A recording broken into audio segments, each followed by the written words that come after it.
This is a viewer requested prop.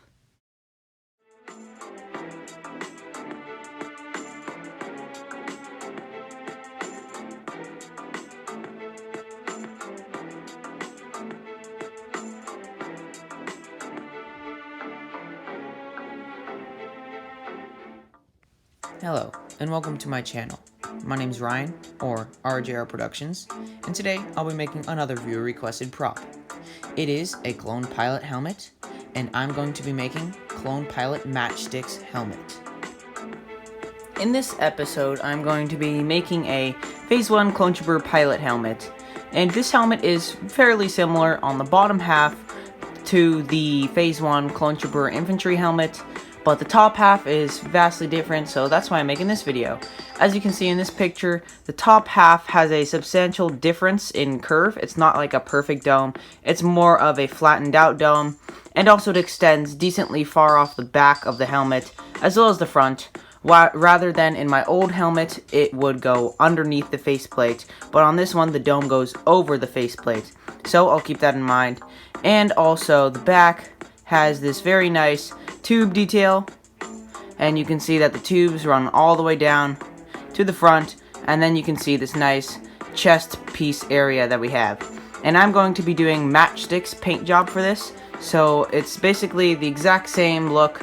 It just has some shark fin stuff here and a bunch of other gray details, but I'll get started on that. The first thing I did for this project is pull the visor pattern from my Phase 1 Clone Trooper helmet just because it's exactly the same.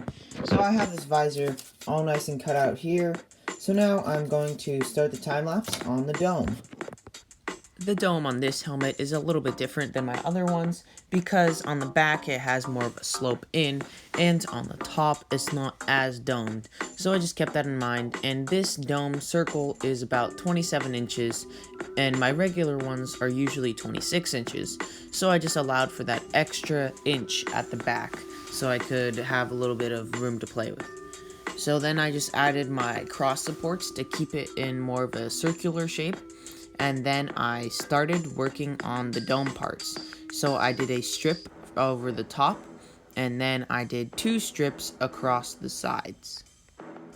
The strip across the top and the strips across the sides were both about 2 inches wide, and I made sure to bend the ends where they'd be attaching to the center of the dome, just so it would have more of a free-form curve. And then I did those side pieces, which were the same exact width, and I just made sure to, from a forward-facing profile, that it had a good shape and it looked nice and round. And then I started working on those pieces that go in between, and this is where the dome got a little bit different from my other ones, because usually I just make these pieces flat, but on this helmet I wanted to make it a little bit more round, so I took that piece, I laid it out, and I cut some horizontal cuts along the piece so it would just look a little bit nicer and it would curve a lot better across the dome. And I just cut out little wedges from those corners, and then I just glued the pieces on and filled in the gaps in between. This ended up looking really nice, and I'm really happy with the outcome. So I think with all my helmets moving forward that have a dome like this, I'll be doing this exact same technique. And for those wedge pieces that I fill in on the gaps, I just hold a piece of cardboard up on the outside, and then I go to the inside and I trace that out. And then once I have it traced out, I just hold it up after I've cut it, and if it fits, then I just glue it on, and if it doesn't, I just make some extra necessary trimmings so it'll fit nicely. And I want it to stick in well so it doesn't go over the edge, because if it goes over the edge, then you'll have a lot more cleanup work to do when you're spackling and sanding. That is a very good thing to keep in mind. Then I just cut out that back-facing channel, which was pretty simple.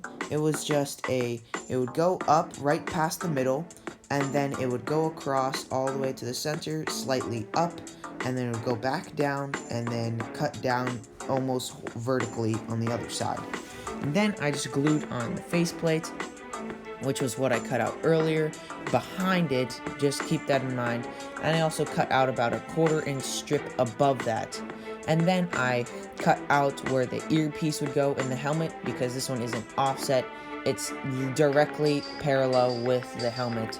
So I just cut out that circular detail, and I glued a piece of cardboard behind it, and then I glued on that vertical strip.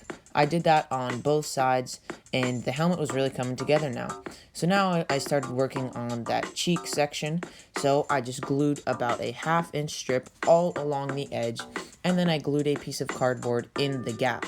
And this is very important, not to go too deep or else you won't be able to fit your head in it. Then after I had those 2 cheek panels in, I just curled another piece of cardboard and I glued it in under that so it would angle outwards towards the bottom of the helmet. And then I just continued that curve all the way along and glued another piece of cardboard at the base of the earpiece. And then I did the same thing on the other side, and then I started on the middle, so it was just a triangular piece of cardboard that could wedge underneath that piece, and then another piece of cardboard on top of that, just to give it a little bit more shape. And then in the middle, there's just a little triangular detail cut out of it. And then I just cleaned up the edges with a little bit of thin cardboard. Then after I had that done, I started working on the little flange on the other side because I didn't like how it looked at the base. Then once I was happy with that, I worked on the cheek panels on the other side, and it's the exact same thing as the previous side. One thing that I noticed at this point is that the helmet was looking a little squashed sideways, so what I did is I glued a piece of cardboard from one side to the other, a little bit wider than what it was right now, just to make it a little bit more formed, and it would spread out just a little bit more. Then I cleaned up the underside edge and added that piece that would go on the other side right at the base of the ear. And then after I had that done, I started working on the bevel that would bevel inwards after I had that piece done. So basically on these Phase 1 helmets, they have a bevel that comes inwards from that base piece. I also made sure to glue those 2 circular pieces onto the ears. So what I did is I just traced out a circle that was a little bit bigger than maybe 1/2 inch, in between 1/2 inch and 3/4 inch, and I just glued that onto the center part. And that looked very good once you glued it in the middle of the earpiece. So I just made sure to clean up all those inside edges with my X-Acto knife, and then once I had that done, I started working on the piece that would fill out the back. So it's just a piece of cardboard that I traced the edge of, and I glued it onto the back, and I made sure that it had an inside curve and an outside curve that matched the helmet, and I thought it looked very nice.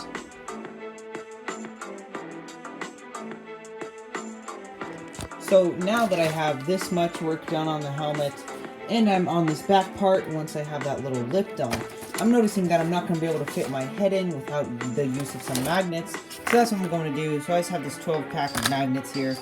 And as I work on the back, I'm just going to line them around the edge, just so I can pop it on and off whenever I want. And it'll be a lot easier to fit my head in. Basically what I did for this back half is I just held up a piece of cardboard that was maybe just over a foot long that could wrap around this back piece, and I just made sure that it was long enough to where I could trim it and refine the shape. And then in the corners I just glued in some magnets on the opposing sides and make sure that the polarity of the magnets is correct, because if it's not, then the helmet just won't snap together, the magnets will repel each other, and you'll be getting nowhere. Then I just added all of the detail panels onto that backside, which was basically just a panel on top of that main panel on both sides. And then once I was happy with that, I just glued that circle on in the middle, and that made it look very nice, and I was really happy with how this helmet was turning out. One thing I also did, just to see if my proportions were correct, is I started drawing on the Matchstick paint job, which I think looks really cool, and that's why I'm doing it on this helmet. And it ended up looking pretty cool, so I was glad to be doing that on this helmet. So this is where I started doing that bevel. It's basically just another 1/2 inch piece angled 90 degrees away from that slope at the very front, just so it would have a nice curve coming inwards towards your head when you're wearing it. And I did the same thing on the back, putting that bevel on and then angling it in once I had the top part done. And this didn't take very long, so I highly recommend making this helmet. Once I had that bevel done on the back, and the slope coming down done as well. One thing that I did is I took that piece of cardboard and I just curled it around and did the bevel on the underside of the back. And this is very crucial because this lifts up a little bit more, so you'll be able to see it a lot easier on this side of the helmet. And remember how I said the bevel on the front side is about 1/2 inch angling in? Well, on the back side it's a little bit less, maybe 1/4 inch or in between 1/2 inch and 1/4 inch.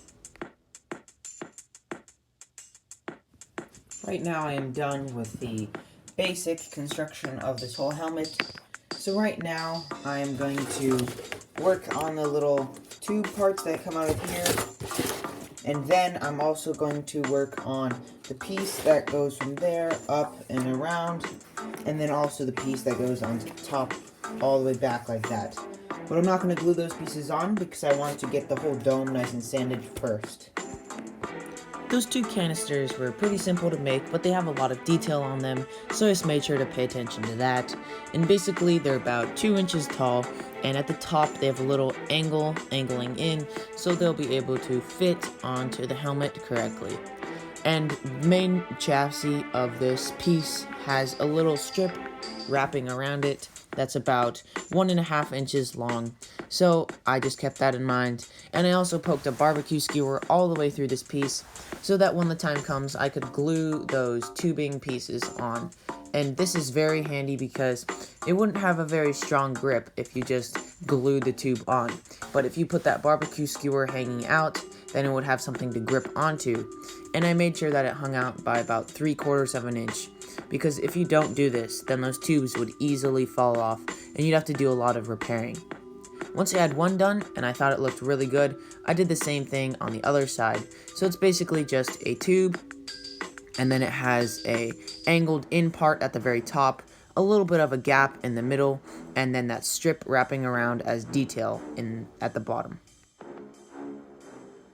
Now I have finished both of these capsules that go on the back. So it's just this little cone on the top, and then it gets a little bit wider, and then at the base I put a barbecue skewer so I could attach this nice tubing that I got off of Amazon. It's just some corrugated tubing, so I'll be putting that on after this is done. But these two pieces will just attach to the back, and since the back piece, this whole thing is magnetic, it will not glue to this top, it'll just glue onto there. So now I'll do the strip on the top and the strip that goes across there, and then I can spackle. Now I am all ready to spackle because I have this piece already. I'm not going to glue it on just because when I'm sanding, it might mess this piece up, so I'm just going to wait to glue it on until after I spackle. So now I'm going to go outside and spackle over all the seams, like basically the entire dome, these little seams right here, all along this bottom edge. I'm going to make sure not to connect up the front and back. And I also need to spackle over these fold lines right there. So I'll go do that. The spackle job on this helmet is the exact same process as the past 8 of my helmet builds. So I just basically took some spackle on my finger and I spread it all around over the dome and the rest of the helmet that needed filling, and then I just smoothened it out with some water, and I repeated the process until the whole thing was covered. Then the next step was to work on the life support box that goes on the chest. So it's just a 3-inch by 5-inch rectangle, and I just glued about a 1-inch wall all the way around that, and then I poked a barbecue skewer all the way through so I could attach the tubes to this, and then the tubes would connect to the back. And I just fleshed out all of those details and made sure to look at a good reference image. So it's the main box, then a tube at the bottom, and then 2 strips across the main portion of it, and then a bunch of details at the bottom. Then once I had all of that done, I went outside and painted some of the details white, the whole box white. There's 2 tubes at the top white, and then the rest of the details were black. Then I just waited for those to dry, and meanwhile, I could sand the helmet. So I ended up using a 220 grit sandpaper across the whole thing, doing it in a circular motion so you wouldn't get any deep grooves. And on my first project was spackling my Iron Man Mark 85 helmet, I used a coarser grit, I think it was 60 or 70, maybe even 80, and that ended up leaving some grooves in the project, so I don't do that anymore. I just use a finer grit sandpaper, and that works really well. I just blow off the dust, and then I prime the whole piece. Since you've last seen this helmet, it was just basic gray primer, but last night I went ahead and just painted where these little circles will be up here and where the tongue will be down here with a little bit of dark red. So now I'm just going to mask off where the tongue will stay and where those circles will stay, and then I'll paint some white, and then I'll mask off where the white will stay, and then I'll paint it gray. This piece doesn't have any red on it, so I painted this circle white, so I'll be masking off the circle, and then everything else on this piece will be gray.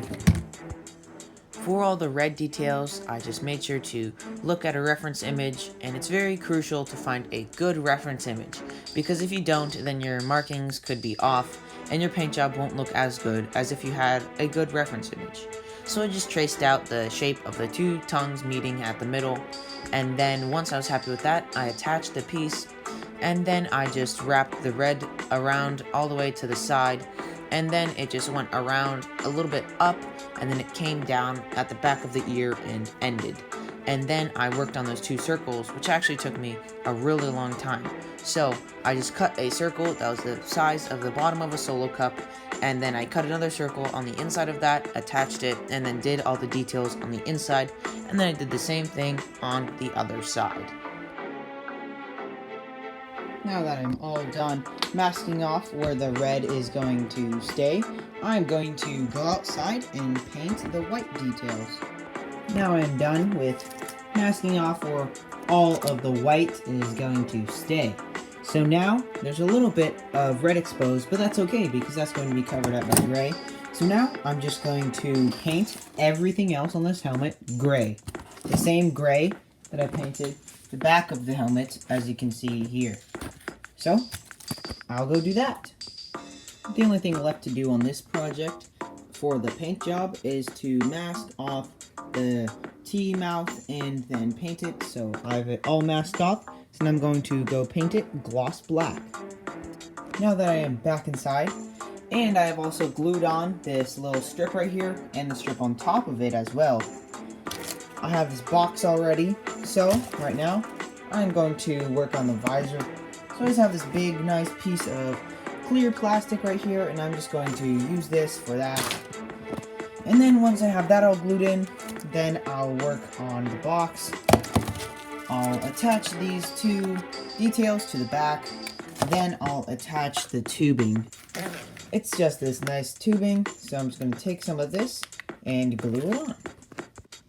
Now that I have the visor in, and I also have the tubes attaching these canisters all the way into this chest box, the only thing left to do is to weather the box, the back, and the main helmet. And then that's the finished helmet.